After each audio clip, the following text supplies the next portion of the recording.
사랑하는 설레미 여러분들 안녕하십니까? 오늘은 야인시대 쌍남자들의 이야기, 마초맨의 이야기를 오늘 풀어보도록 하겠습니다. 배경은 고려시대고요. 고려시대 중에서도 이제 고려 초중기입니다. 거란과 여진이 끊임없이 우리나라를 넘보는 그 시기에 여기는 맨주먹 하나로 오랑캐들을 때려잡았던 무시무시한 고려의 스파르탄, 고려의 아킬레우스, 고려의 헤라클레스의 이야기 오늘 들려드리도록 하겠습니다. 이게 사실 오늘뿐만 아니라 이게 시리즈로 갑니다. 시리즈. 진정한 무인시대, 야인시대 기대해 주시죠. 자, 그래서 오늘 여러분들과 다룰 사람이 누구냐면 척준경입니다. 성이 척시야. 감독님, 세상에 척시 들어봤어요? 못 들어봤습니다. 이 척시가 조선 초기에 멸성이 돼. 없어져 버립니다. 원래는 이게 있었던 성씨야. 척준경이라는 사람이 오늘의 주인공입니다. 척준경은 고려 시대 이제 한미한 지방 향리 가문의 자식으로 태어났어요. 신라 시대 굴품 제도는 없어졌지만 고려 시대도 아직까지 그 신분 제도의 틀이 남아 있어가지고 향리 집안의 자식으로 태어나가지고 높은 자리에 올라가기가 힘들었거든요. 그래서 어렸을 때부터 이제 공부를 포기하고 몸이 좋았어요. 태어날 때부터 기골이 장대하고 주먹이 거의 뭐 제 머리만 해요. 주먹 한쪽에 이런 거 두 개 그냥 딱 들고 다닌 거예요. 그러니까 피지컬이 좋으니까 젊어서부터 이제 무예를 수련을 한 거지. 근데 글 공부는 안 하고 무술만 수련하니까 당연히 누구하고 어울리겠어? 동네 건달들이 딱 와가지고 콜이 오는 거지. 야, 너 무예하고 한번 세상 만들어보자. 그래가지고 무례배들과 어울려서 나쁜 짓을 많이 해요. 근데 이게 워낙 센 거야. 이 재능이 아까운 거지. 나라를 위해 써야 되는 주먹을 동네 사람들 괴롭히는 데 쓰면 되겠냐 말이지. 그러다가 그에게 이제 기회가 찾아옵니다. 그 기회가 뭐냐면 당시에 그 세 번째 왕자가 있어요. 현지광의 세 번째 왕자가 있었는데 계림공이라고 있었어요. 근데 이 계림공이 야심이 보통이 아니에요. 왜 조선시대 때 그 수양대군이 자기 조카를 몰아내고 왕위를 찬탈하잖아요. 그게 세조잖아. 고려시대에 똑같은 일이 있었어요. 자기 조카를 몰아내고 왕위를 찬탈했던 거친 마초맨. 그게 숙종이걸랑. 그 숙종이 왕자 시절에 계림공이라고 불렀단 말이야. 근데 그 계림공이 그 자신의 꿈을 이루기 위해서 이제 세력을 딱 모으고 있었지. 야, 여기는 고려에서 제일 센 게 누구야? 딱 이러고 있는데 저기는 척인데요. 그래, 나 한번 보자. 딱 만났는데 이게 보통이 아니거든. 너 들어와라. 이렇게 된 거지. 그럼 동네 불량배에서 왕자님이 와서 자기하고 형 동생 먹자니까 어떻게 하겠어? 당연히 그러겠습니다. 이런 거지. 그래갖고 그때부터 계림공 집에 의탁을 하고 형님 그러면서 식솔로 살고 있었단 말이야. 그런 상태에서 여기 있는 계림공이 일발 그냥 반정을 일으켜가지고 헌종, 자기 조카를 어린 조카를 몰아내고 본인이 왕이 된 거야. 숙종이 된 거야. 그러니까 내가 모시던 형님이 왕이 된 거 아니야. 그때부터 이 사람의 이제 탄탄대로가 시작이 되게 된다. 근데 여러분들 그 기회라는 건 이렇게 찾아옵니다.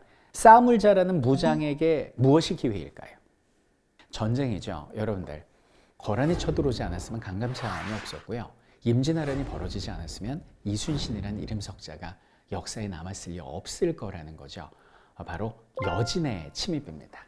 우리 지난 시간에 배웠지만은 그 여진족이 그 거란이 우리나라를 1, 2, 3차로 그 침공한 이후에 우리가 이렇게 천리장성을 쌓아놨잖아요. 근데 여기는 여진족이 계속해서 여기를 넘어와서 막 칼짝칼짝대면서 막 우리를 막 공격하고 괴롭히고 막 완연부 여진족이 와서 막 괴롭히고 하니까 안 되겠다 싶어갖고 우리 숙종이 처음에 여기는 여진을 정벌하려 그러면서 어떤 장군을 파견을 하냐면 이거 다 복습하는 거야 지금. 임간이라는 장군을 파견을 했단 말이야. 그때 미관 말직이었지만 그러니까 하급 직책이었지만 여기는 숙종의 건의로 척준경이 임간 장군을 모시고 가서 싸우게 됐다는 얘기지. 그냥 이제 그 장교 정도로 이제 참전을 한 거죠. 근데 여러분들 알다시피 이때 가가지고 작살나잖아요. 우리가 왜 작살이나? 우리는 보병이고 얘들은 기병이라고. 당시 여진족의 모습 보여드리겠습니다. 이게 여진족이에요. 그러니까 우리가 상상하는 것처럼 뭐 우통 벗고 무슨 뭐 가죽 옷 걸치고 막 이렇게 싸우는 그런 부족이 아니고 지금 거의 철갑기병 아닙니까? 이런 자들을 대상으로 보병이 어떻게 이겨요? 이건 마치 오늘날 소총수가 탱크를 상대로 1대1로 싸우는 거하고 마찬가지. 그래갖고 그냥 전쟁에서 그냥 처참하게 패배를 합니다. 그래갖고 막 쫓기고 있었어요. 막 쫓기고 있는데 여기는 여진족이 턱밑까지 쫓아왔대. 그래갖고 여기는 임간 장군이 이제 죽었구나. 우린 여기까지구나. 이러고 있을 때 듣도 보도 못한 젊은이 하나가 손을 들고 나온 거예요. 포기할 때가 아닙니다. 제가 적과 맞서 보겠습니다. 이렇게 얘기를 해요. 너 누구야? 이름이 뭐야? 척준경이라고 합니다. 저에게 갑옷을 입힌 말과 무기를 주시면 제가 저들을 막아보겠습니다. 아마 말도 안 되는 얘기지 뭐 어떻게 무슨 말도 안 되잖아. 근데 뭐 못 이기는 척하고 말 한 필하고 무기와 갑옷을 줬다는 거예요. 그러니까 여기는 척준경이 말을 타고 그 갑옷을 씌운 말을 타고 무기를 들고 가가지고 앞에 있는데 그 제일 먼저 선발대로 오는 그 여진족의 그 용사들이 있을 거 아니야? 그 자리에서 그냥 한 번에 뱉는데 둘 다 두동강이 난 거야. 그러니까 뒤에 달려가는데 직방으로 달려가는데 뒤에 이제 적장 둘이 있을 거 아니야? 가서 적장 싹싹 했더니 적장 목 둘이 떨어졌다. 이게 척준경이에요. 그러니까 적들이 주춤주춤할 거 아니야? 이러고 있을 때 딱 눈짓하는 거지. 가! 이러니까 다 도망가고 이씨 쫓아오지 마. 그러고 돌아. 이런 전설이 척준경이 나요. 여기서 이제 척준경이 완전히 스타가 돼버립니다. 자, 그래서 이제 이 소식이 숙종이 들었어요. 야, 임간, 너 가서 왜 깨졌어? 이번엔 윤관이 출전을 해. 이때 척준경도 이제 같이 갔단 말이지. 근데 결과를 이미 우리는 알고 있어. 윤관도 그들을 얕보고 갔다가 전투에서 패배하고 오잖아요. 전투에 패배를 했으니까 누군가 책임을 져야 되는데 윤관을 탄핵할 수 없으니까 사람들이 여기는 척준경을 갖다가 이제 죽이고자 합니다. 뭐 얘가 뭐 싸움을 잘못해서 말도 안 되는 소리인데 나라 지킨 그런 용사인데 그때 윤관이 나서서 그래요. 근데 이 척준경이라는 이 젊은이를 내가 함께 전투에 나가보니까 정말 용맹하고 뛰어난 장수다. 우리 지켜야 된다. 그래서 윤관이 목숨을 살려줘요. 그래서 이때부터 척준경이 윤관을 아버지로 모셔. 윤관을 아버지처럼 모시게 된다. 이렇게 이제 둘의 인연이 시작이 된 거지. 그 다음에 이제 우리 지난 시간에 배운 그대로예요. 그러니까 숙종이 윤관한테 너 어떻게 할 거야? 그랬더니 특별한 무술을 지닌 부대를 만들어 주십시오. 그럼 내가 가서 여신을 작살내겠습니다. 그럼 우리가 뭘 만들게 됩니까? 신기군이라고 그래서 우리도 이제 기병, 기마부대를 만들게 되고요. 신보군, 보병을 만들게 되고 마귀에 맞선다 그래서 항마군, 승병을 만들어서 우리가 아는 별무반을 만들었지. 그래서 제대로 된 여진정벌에 나서게 된다. 그래서 여진과의 세 번째 전투에 여기는 척준경, 윤관이 앞장서고 여기는 별무반이 이리로 쳐들어간 거지. 그래갖고 그냥 적들을 여기 팍 작스를 내버렸다라는 거예요. 이때 그 수많은 전투에서 이때가 어떻게 보면 척준경의 이제 프라임 타임 전성기라고 말할 수 있는데요. 척준경의 여러 가지 공적 중에 제가 몇 개만 좀 가져와 봤습니다. 대표적인 게 뭐가 있냐면 이제 석성이라는 성이 있었어요. 여기는 여진족들이 우리가 이제 말을 타고 가니까 쟤들이 놀라고 이제 피해 달려가는 거지. 그리고 맨 앞에 척준경이 있다고 보니까. 그러니까 얘들이 이제 피하다가 성 안에 숨었어. 그 성이 이제 석성이라는 성인데 이때 우리 고려군이 그 석성을 밤낮 없이 며칠간 공격을 해요. 근데 완전 철옹성인 거예요. 활을 쏴도 뭐 우리가 사다리 넣고 올라가도 막 그들이 막 흘름을 붓고 막 이래갖고 우리가 뭐 어떻게 할 수가 없는 거예요. 근데 여기 또 춥잖아. 또 보급도 한계가 있고 이대로 시간이 가면 우리는 물러날 수밖에 없어. 이때 윤관 앞에 한 젊은이가 나섭니다. 제가 다녀오겠습니다. 척준경, 너 혼자서 저 성을 어떻게 허물 거야?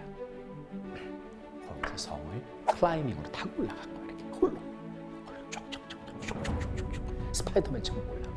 그러니까 그 병사가 있을 거 아닙니까? 은근히 뒤로 가서 이거 영화에서 많이 봤잖아요.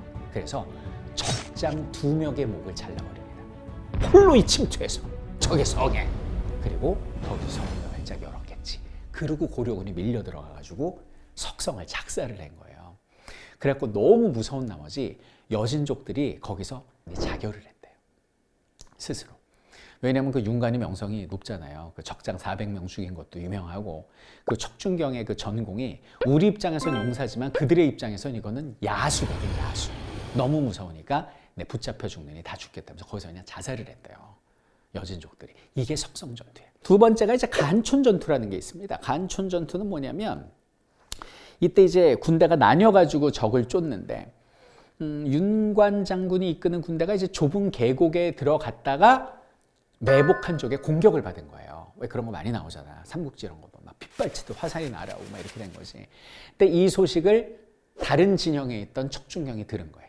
그러니까 척준경이 제일 먼저 말에 오르면서 내가 가겠다라고 하니까 주변에서 말렸대요.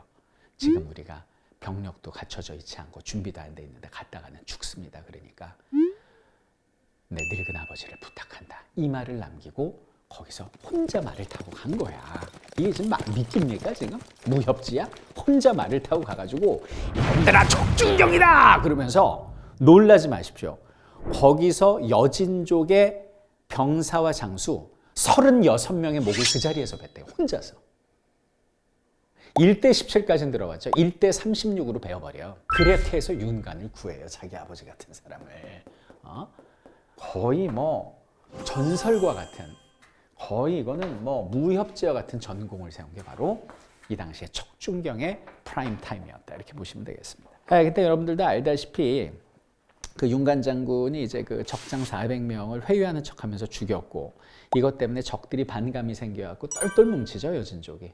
그래서 끊임없는 적의 공격에 결국 우리는 여기에 쌓았던 동북구성을 내주고 퇴각할 수밖에 없었다. 이 얘기 여러분들 기억하실 겁니다. 그래갖고 이 사람들은 정말 뛰어난 전공을 세우고도 국가로부터 인정받지 못하고 탄핵감이 되어야만 했어요. 그래서 뭐 윤관 편에서 우리 배웠지 않습니까? 윤관 장군 뭐 탄핵당할 뻔했는데 왕이 목숨은 살려주고 벼슬 줘도 마다하면서 그냥 자기 집으로 돌아가서 3년 만에 화병 나와서 돌아가시고, 그러니까 아버지 같은 이제 윤관이 죽고요. 이때 자기 이제 그 상관이었던 오영총이랄지 최홍정이랄지 이런 형님 아버지 같은 전우들이 모두 다 일찍 세상을 뜨거나 탄핵당해서 그냥 자기 세력이 다 없어져 버려요. 그래서 여기는 척준경도 사실은 고립이 되고 이제는 내 인생이 여기서 끝인가 라고 생각했는데, 그때 척준경에게 손을 내미는 사람이 있었습니다. 그 사람이 누구냐? 이자겸이다.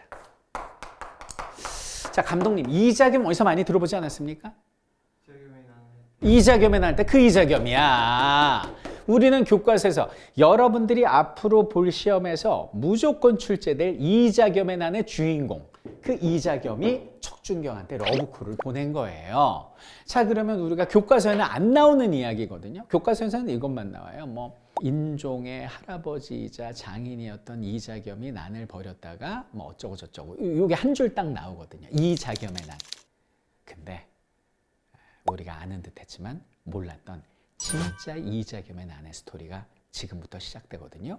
자, 이자겸은 당시에 가장 권력가였고, 그리고 야심가였고, 삼국지의 동탁처럼 아주 간사한 인물이었는데, 천하의 나라를 지킨 척준경이 이자겸과 왜 손을 잡게 되었는지 그 내용 궁금하시죠? 그 내용 지금